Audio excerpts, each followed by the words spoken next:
y sobre todo con este nombre que lleva, ¿no? Comunicación Popular.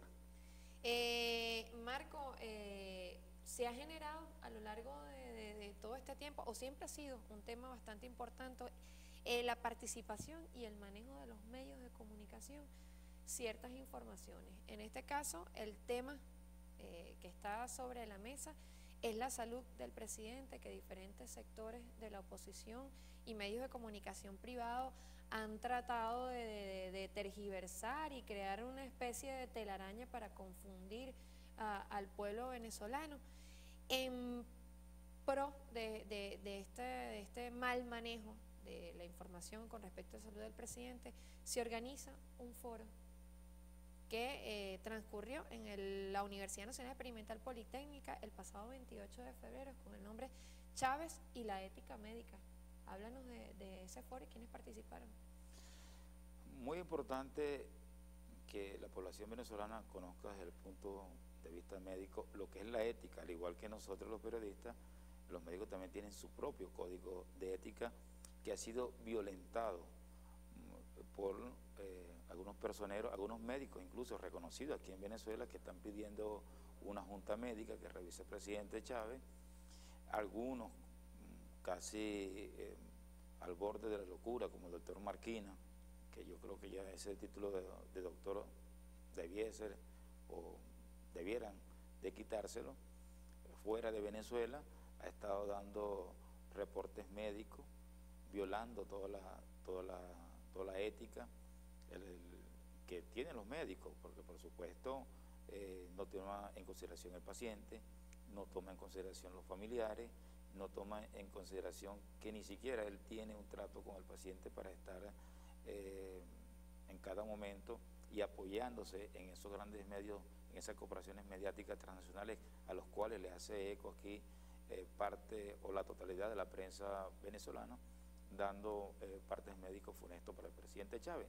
Entonces hay ahí claramente una violación desde el punto de vista ético y por supuesto en lo humano. No ha habido ningún tipo de consideración hacia el presidente y ellos han venido manejando esta información sin que sean cuestionados por los mismos médicos y por la población venezolana. Pues el doctor Jacobo Mora, uno de los mejores intensivistas de este país, médico que dirige el hospital Luis Racetti, es parte del hospital Luis Racetti en Barcelona, estado Anzoátegui, creo que fue muy preciso al decir que aquí lo que hay en este momento es una situación donde la oposición fascista del país quiere que el presidente Chávez no esté tranquilo para que no se recupere, porque en el fondo lo que están esperando es un desenlace fatal, que no lo van a tener, por supuesto. Pero a romper esa tranquilidad del presidente Chávez, buscan, por supuesto, que el presidente no logre recuperarse. ¿Cómo buscan romper esa tranquilidad? Bueno, hay unos muchachos que desde jóvenes ya son fascistas, primero se encadenaron en la Embajada de Cuba, ahora están también en otra protesta, nuevamente encadenados, pidiendo ver al presidente Chávez.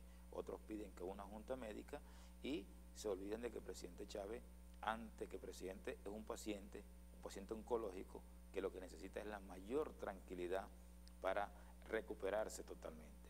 Entonces, bueno, vemos que en estos grupos fascistoides, conjuntamente con la gran prensa internacional y nacional, que no han para nada cuestionado la ética, el manejo que han dado ciertos médicos y que ha dado la prensa también, no hacia el presidente, sino hacia el paciente Chávez y a sus familiares y un pueblo que lo quiere, un trato inhumano que raya en la violación del derecho que tienen los pacientes. Por eso hicimos este foro y se pudo explicar muchas cosas y creo que también quedó claro, también para los que seguimos al presidente Chávez, que en algún momento nos preguntamos, bueno, sí, si el presidente Chávez aquí está, tiene que aparecer, hay que verlo en un video, en una fotografía, pero no, el doctor Jacobo Mora explicó que lo que más necesita un paciente oncológico luego de una operación es la tranquilidad necesaria para recuperarse de esta enfermedad. ¿Cómo fue el recibimiento de los participantes en este foro? Comentábamos tras cámaras que hablábamos un poco con respecto al tema y hay cierta parte también de revolucionarios y pueblo venezolano que tiende a dejarse un poco confundir por estos medios de comunicación privados y diferentes representantes de la vocería. ¿Cómo fue el recibimiento de este foro? ¿Se sintió la tranquilidad por parte de los asistentes? ¿Entendieron? ¿Hubo...? Sí, fíjate que el doctor Jacobo Mora, como buen intensivista, explicó ciertos detalles que aún para nosotros como periodistas son desconocidos. Por ejemplo, que una canícula es algo tan sencillo, un procedimiento que lo hace a diario en su consultorio o en el hospital.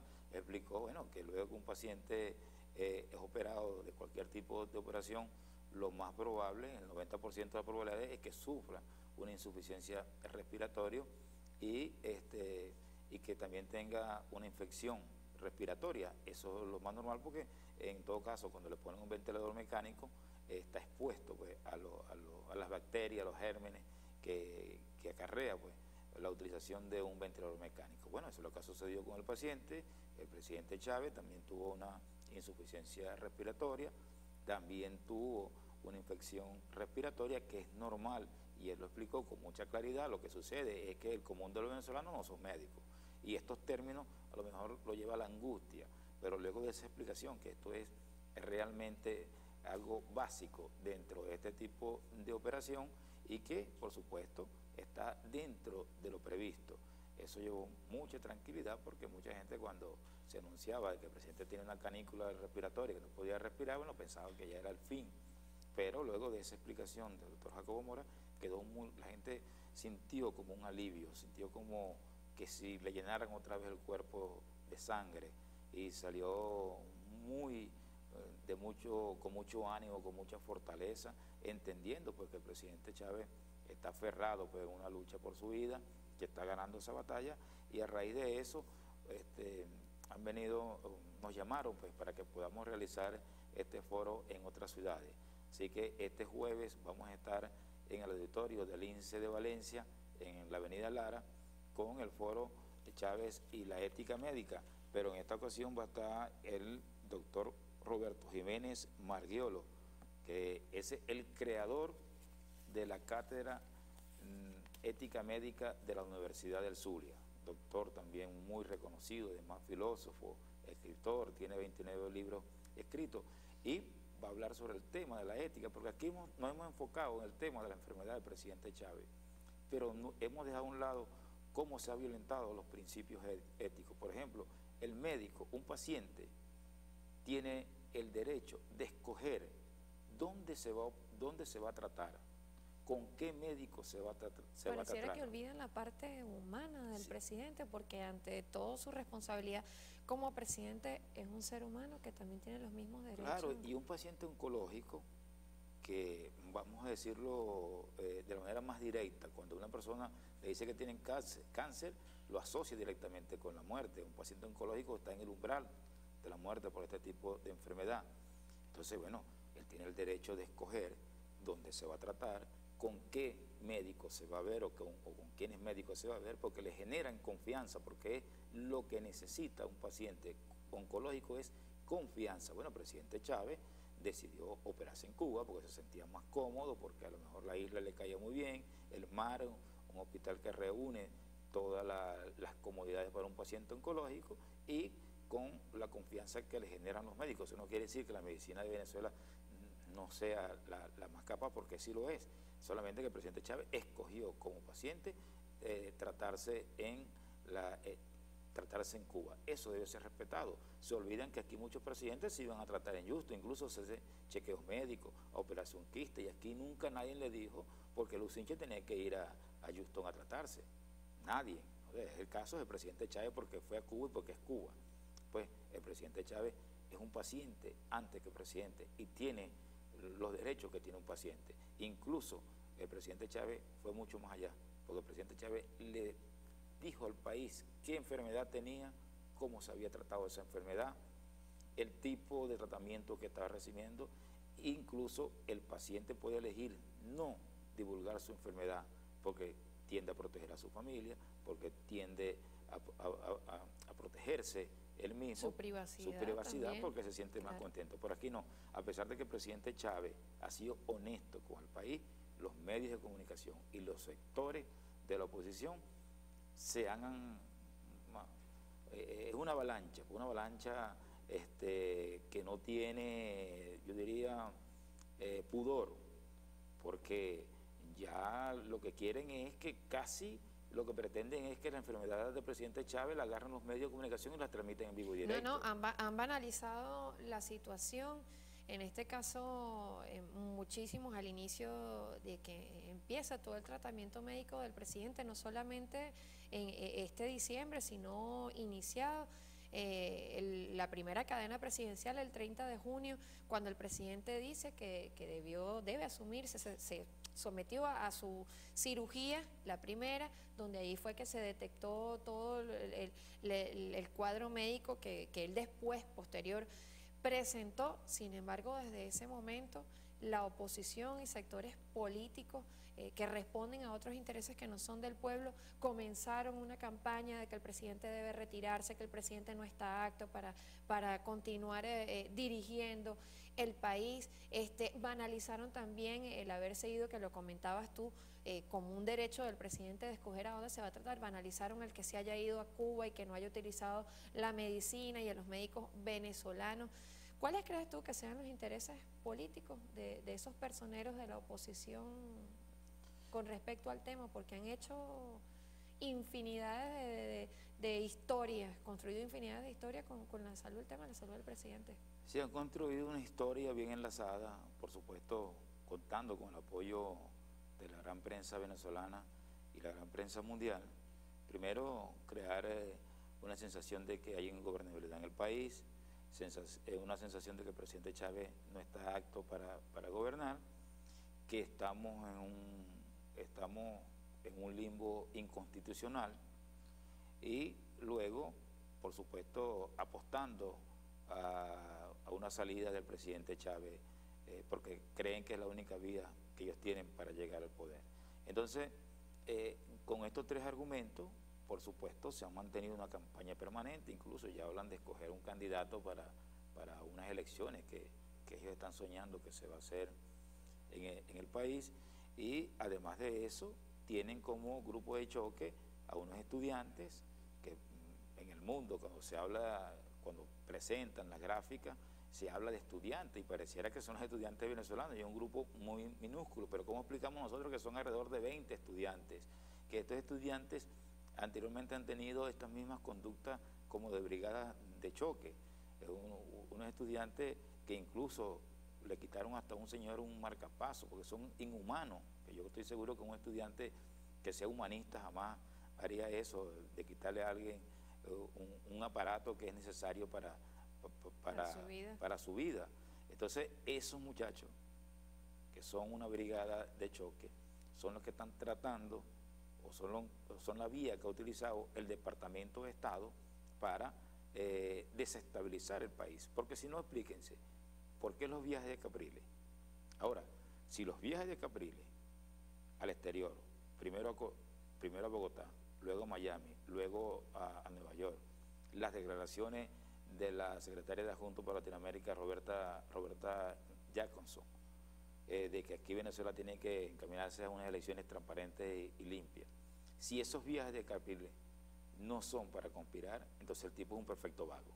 El tipo es un perfecto vago que en la situación que él dice que está el país, prefiere irse a pasear con sus sobrinos, prefiere irse a visitar a sus amigos en Bogotá, dejando el estado Miranda como está, dejando el país como está y dejando a los muchachos eso que ellos metieron en esta huelga, en la situación. Como carne de cañón, porque ellos mientras están moviendo sus piezas son estos estudiantes manipulados los que salen a la calle a protestar y a exigir. Si es así, el tipo es un perfecto vago. Ahora, nosotros no nos comemos el cuento de que fue a visitar ya a su sobrina. Bueno, sabemos que es un vago porque vemos cómo tenemos a Miranda. Este es el único gobernador que en ejercicio de sus funciones, sin estar de vacaciones, sale a viajar. Y el país, como él dice, cayéndose y él viajando. Bueno, pero esa es la clase de persona que quiere ser presidente de este país. No cabe duda de que detrás de esto hay un plan bien orquestado que, en primer lugar, pretende que el presidente Chávez rompa su tranquilidad, que el presidente Chávez tiene que salir a juro, que el presidente Chávez tiene que, su tratamiento que se está haciendo, él tiene que dejarlo porque tiene que salir de una cadena nacional para decirle a ellos que, y luego que salga la cadena van a decir que eso no era Chávez, que hicieron un montaje. Total de que ellos, junto con los medios de comunicación, quieren entrampar al pueblo venezolano. Nosotros vamos a ahondar en el tema del recién creado Sistema Bolivariano de Comunicación e Información, pero antes me gustaría que establecieras un análisis o cuál es tu visión de la necesidad comunicacional que atraviesa el país en estos momentos, para luego encadenar la creación de este sistema bolivariano. Bueno, fíjate, recuerdo que en un foro que se hizo en la Escuela de Altos Estudios de la Cancillería, dijimos que las condiciones no están dadas para que la derecha vuelva a dar otro golpe mediático como lo dieron. Obviamente tenemos unos medios de sistema, bueno, hasta el sábado se llamaba Sistema de Medios Públicos, muy fortalecido. Tenemos unos medios comunitarios también muy, si no con toda la fortaleza que uno requiere, pero sí están operativos. Tenemos igualmente desde Conatel, con el Ministerio de Comunicación y por instrucciones del señor presidente de la República, se otorgaron 24 frecuencias de radios a colectivos de periodistas para crear el circuito libre, que ya está operativo también en su primera fase. Es decir que, y fíjense que se le dio a colectivos de periodistas, no lo maneja el Estado.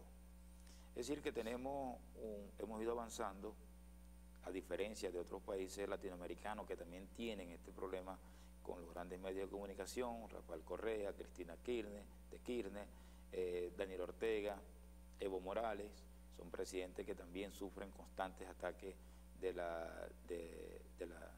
sector mediático de sus países porque representan la burguesía más rancia, pues. Bueno, aquí nosotros sí hemos dado un paso más adelante. Ojalá que estos países también entendieran que el tema de la comunicación es de vital importancia para la supervivencia y la consolidación de los procesos revolucionarios, y tenemos esta fortaleza. Muchos critican que si los medios de comunicación del Estado o los medios que son afines al proceso revolucionario no tienen sintonía. Bueno, habría que ver a qué se llama sintonía, pues. No tienen audiencia, ellos creen que la audiencia solamente la ratifica o la valida una encuestadora, que es por la cual se rigen los medios comerciales.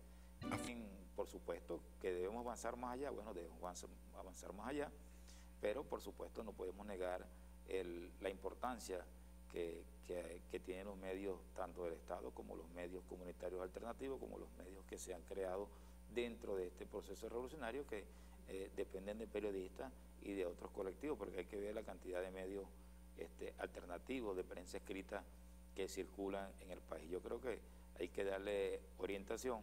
Ha sido un esfuerzo grande. De todas maneras, la comunicación no es una fábrica de zapatos. Montamos un galpón, ponemos y empezamos a producir zapatos y los empezamos a vender. Nosotros vendemos nosotros vendemos noticias, vendemos información. Es mucho más difícil. Recuerden que tenemos leía yo en una red social un artículo bien importante donde dice que desde que la comunicación comenzó a producir dinero, la verdad dejó de ser importante. Y creo que ese es el eslogan de los medios de comunicación privados en este país. Sí, y ellos se quejan, disculpa, de que no hay libertad de expresión, pero sin embargo día a día uno ve la cantidad de noticias que ellos publican y llaman veraces y tienen todo el derecho. Los medios de comunicación se han convertido en un tremendo negocio. Ellos dicen que el país está en bancarrota, que el país está en la quiebra, pero hay que ver cómo los medios de comunicación privados, bueno, están ganando una cantidad importante de dinero. El mismo canal de noticias de Globovisión, que no tiene los gastos que tienen otros canales privados, tiene la misma cantidad de publicidad que tiene otros canales que tienen novelas y otras cuestiones, ¿no? Cómo se mantienen estos periódicos que han salido nuevos, como Sexto Poder, como Tal Cual. Y hay que ver la cantidad de avisos que estos medios manejan. Y es bien, lo decía, estaba leyendo recientemente Joseph Pulitzer. Yo decía, bueno, ¿por qué este premio se entrega en Estados Unidos? Bueno, a la banalidad, pues. Joseph Pulitzer fue el creador, dice, bueno, yo no necesito un medio para que lo lean los intelectuales, yo necesito un medio para que lo lea el pueblo. Entonces le da ese lenguaje que ellos dicen que es el pueblo que tiene que manejarlo, el lenguaje vulgar, la noticia sensacionalista, en fin, eso es lo que manejan porque eso es lo que le da venta a ellos, los medios, y así es muy fácil hacer periodismo. A mí, bueno, me ponen a dirigir un periódico con colocar noticias de suceso y una muchacha se desnuda en contraportada, bueno, se va a vender, pero nosotros no tenemos ese pensamiento. Nosotros sabemos que tenemos que vender una información que sea veraz, que sea oportuna, pero que también sea de beneficio para el pueblo. Entonces ahí la comunicación se vuelve más complicada, se vuelve más difícil, porque tenemos más de 40 años desde que se creó la televisión y la radio en este país con una cultura.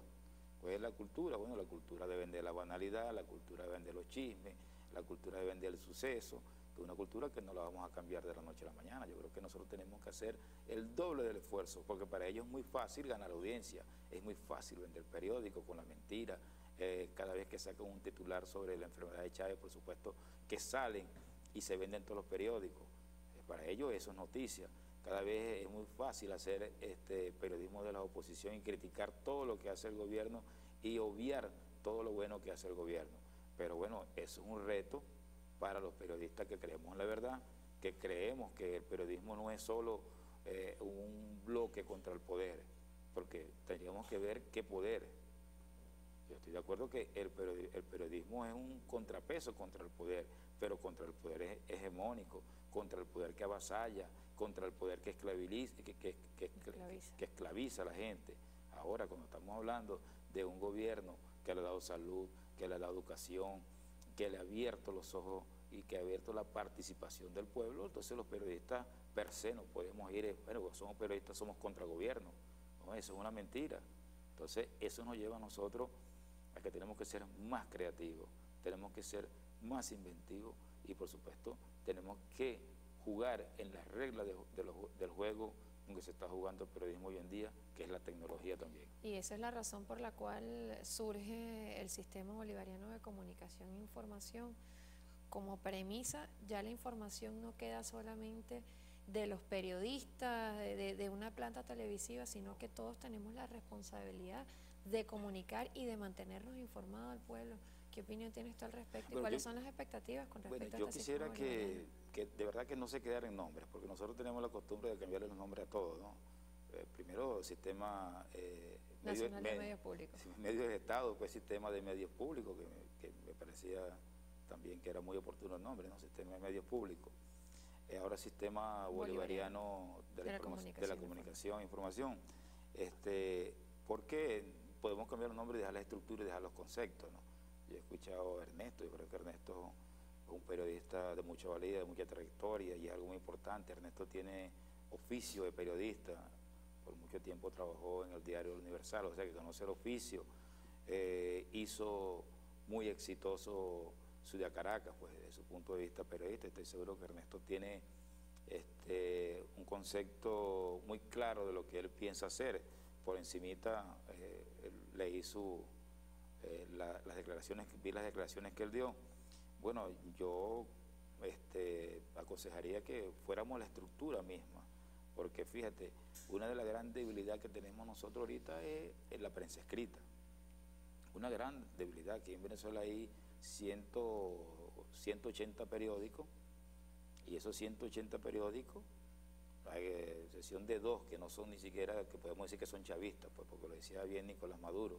Yo jamás he visto un medio que toque con el pétalo de una rosa a Capriles, pues, y es cierto, no lo hay, y esa es una crítica que siempre se hace, pues. Se critica a Chávez desde todos los puntos de vista del gobierno, pero a este señor o al señor de Petare, o los alcaldes de Chacao, de Baruta, yo jamás he visto una crítica en ningún periódico contra ellos. Entonces así es muy fácil gobernar, ¿no? Entonces ahí tenemos nosotros una gran debilidad en la prensa escrita. Y sucede y ocurre que la prensa escrita es la que fija la opinión en las ciudades importantes del país, porque no solamente es un medio nacional, sino estamos hablando de medios regionales que son capaces de vender hasta 200.000 ejemplares. Y en cada región existe un Globovisión en prensa escrita, o 2, 3 Globovisiones. Es decir, están formando la opinión pública, y cuando una persona compra un medio que le cuesta 10 bolívares, no lo va a votar, incluso es multiplicador.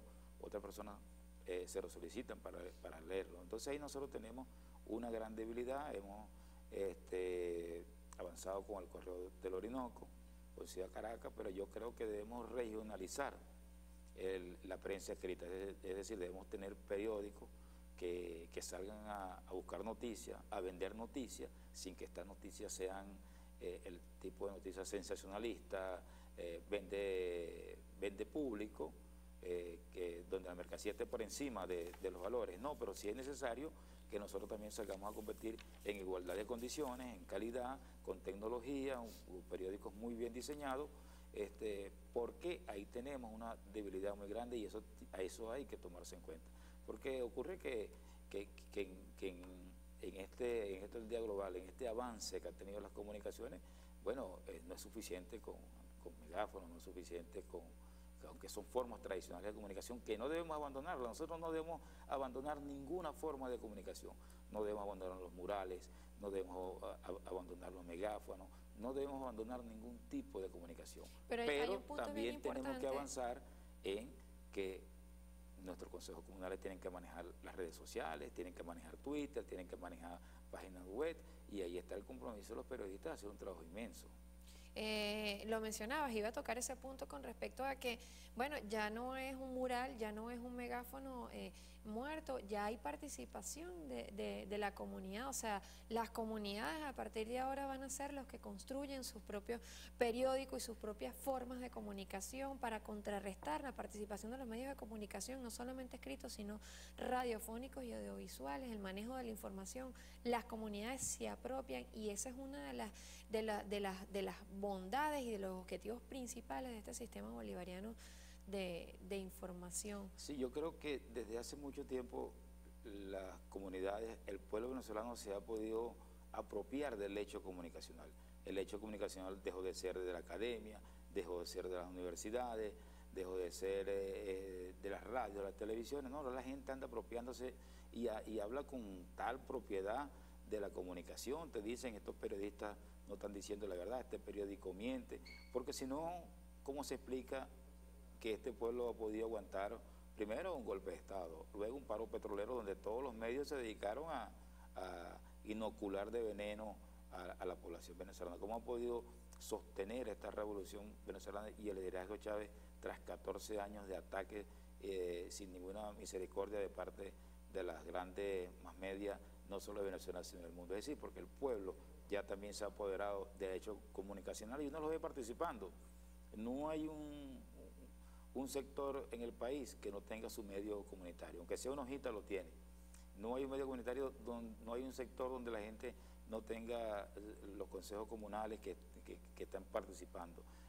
Yo creo que la población se ha apoderado del hecho comunicacional. Ahora tenemos que darle las herramientas, tenemos que hacerlos más participativos, y algo que a mí me gusta, por ejemplo, en Valencia, hay Ciudad de Valencia, que es un periódico que es dirigido también por el MINSI, y me dieron la buena noticia de que los consejos comunales van a tener su participación en ese periódico, y yo creo que eso es lo más importante. Cuando la gente produce la noticia, la siente como suya y se siente que está participando en el hecho comunicacional.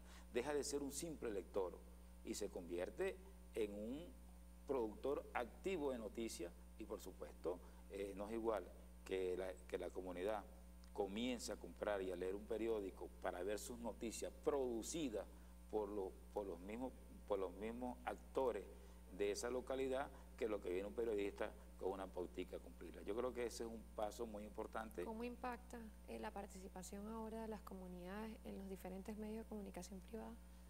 Muchísimo, muchísimo, porque los medios de comunicación privada, si esto se logra aplicar, va a tener que también que abrirse.